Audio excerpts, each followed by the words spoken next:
friends, this is Pammy Joe. I am a spiritual healer. I heal souls and give permissions to eternals to activate and use your God-given talents and skills to heal mankind. This is a big video. This is the biggest video I've ever done. I'm getting settled in here because it's a download from God and from Christ, and it's a big deal, and I want to do it right. My coach and others have taught about the ripple effect, how one person doing something can make a difference in other people's lives that you may not be aware of at the time. Well, you're usually and often not aware of it. You sow a seed. Someone else may see it grow. In other words, reap the benefit and be the witness. But the ripple effect is important because what we do, what each one of us does every second, every minute, every thought affects somebody. So the ripple effect is you throw a pebble in a pond and you see these ripples go out in all different directions. And the surface of the water goes like this, right? One example I will give you is my daughter decided that she found a program that would help her eat nutritiously in a way that would heal her body and help her lose the weight that she wanted to lose so that she would feel good about herself and feel physiologically good. And she found that. The result of her finding that pulled the rest of my family into that program, and it's worked for us. It's a lifestyle for us. It's just healthy eating. It's called Code Red Lifestyle. And another program she got into was Unstoppable Influence, which is a way to heal your soul. Unstoppable Influence Challenge by Natasha Hazelett is where I heard about the ripple effect. She's not the one that wrote it. She's saying that if you're in a dark room and you turn on a light, it will light the room. And you can pass that to others. That's also the ripple effect. That's the light one. All right, Jesus touched on this, and we don't realize what he was touching on. So today God showed me what his son meant by an event that happened, and it affects all of us. All right.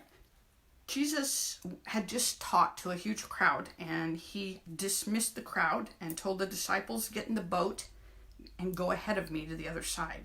So they did. He went up on the mountain and prayed alone, and the boat was already a considerable distance from land by then and was being buffeted by the waves because the wind was against it. There was resistance against that boat. The winds of everything on earth were blowing against his disciples and scaring them, and they were stranded in this lake, not knowing where he was because he was their comfort. He was their everything. They were used to him taking care of them at that point, and they were quite enthused. But here they were sitting in a spot where their faith is being tested, and they had the winds of adversity blowing on them. Shortly before dawn, they went out there probably at dusk and shortly before dawn. So for hours they were buffeted and scared and didn't know where he was. He went out to them walking on the lake. All right, their boat was making ripples this whole time. So was the wind. Here walks this person on the surface of the waves out to his disciples who were terrified.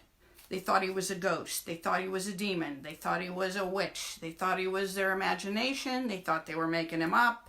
Anything but the real thing. He said to them, take courage, it is I, don't be afraid.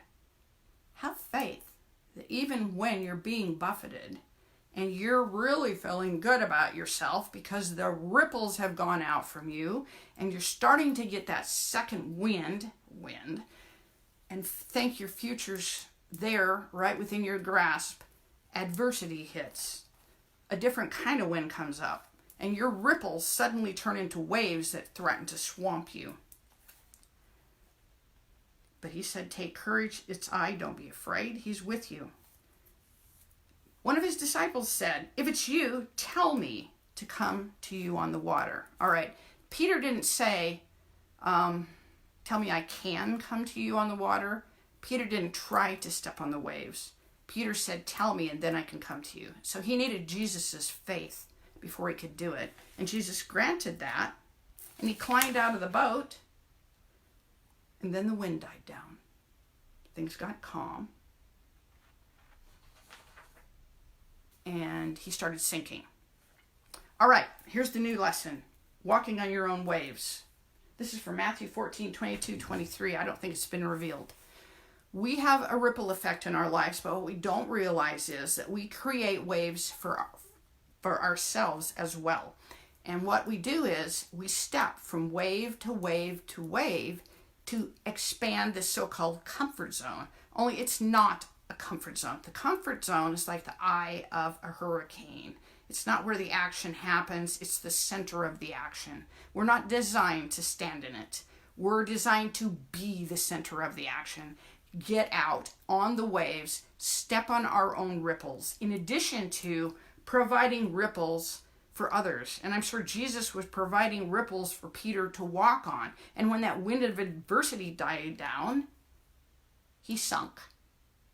So if we're not challenged, we'll just stand in place. We won't be in a ripple.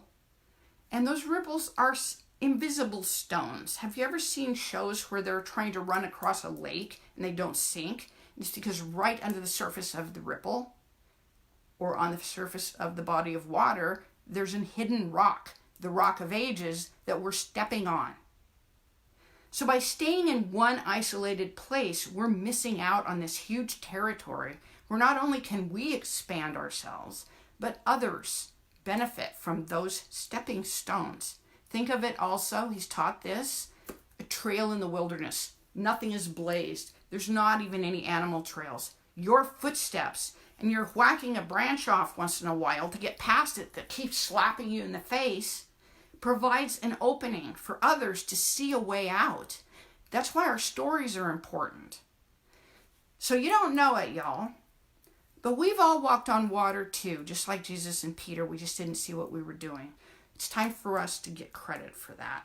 Our faith has been causing us to walk on other people's ripples and on our own, and to provide them for others by the example we set, by the story we tell about what we learned. A light bulb goes off, they take a step out into that water, and their motion spreads. This is really important for you to know, that when you have doubts, that you've been walking on water for a long time. A long, long time. We all think, I have had a fear all my life wishing I could walk on water with Christ. Only not have to say what Peter did. And I don't blame Peter because I've been saying it for years. Tell me to come to you on the water. No. And Jesus says, come. We don't need permission to come to him on the water. He wants us there. In fact, what he wants is, the next time our boat almost gets swamped in the middle of the lake, calm the wind, or get on the ripples and walk to him. He's waiting on the shore. He's praying to his Father, give them faith, please. They need to have faith. I want friends, not dependents. I want people who love my Father the same way I do, because my Father knows what you're capable of. My Father, our Father, knows that you can walk on water too. He knows that, and he wants you to do it. And the bigger the lake, the better. When that lake gets too small for you because you can just hip scop along it like a rock, get a bigger lake. You can do it. But staying in a puddle this big is not going to help you go anywhere.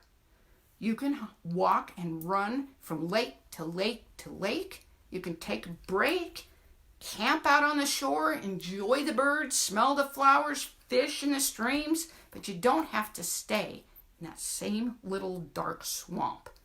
The original one, the one that we got put on in Eden. We put in it, not just on it.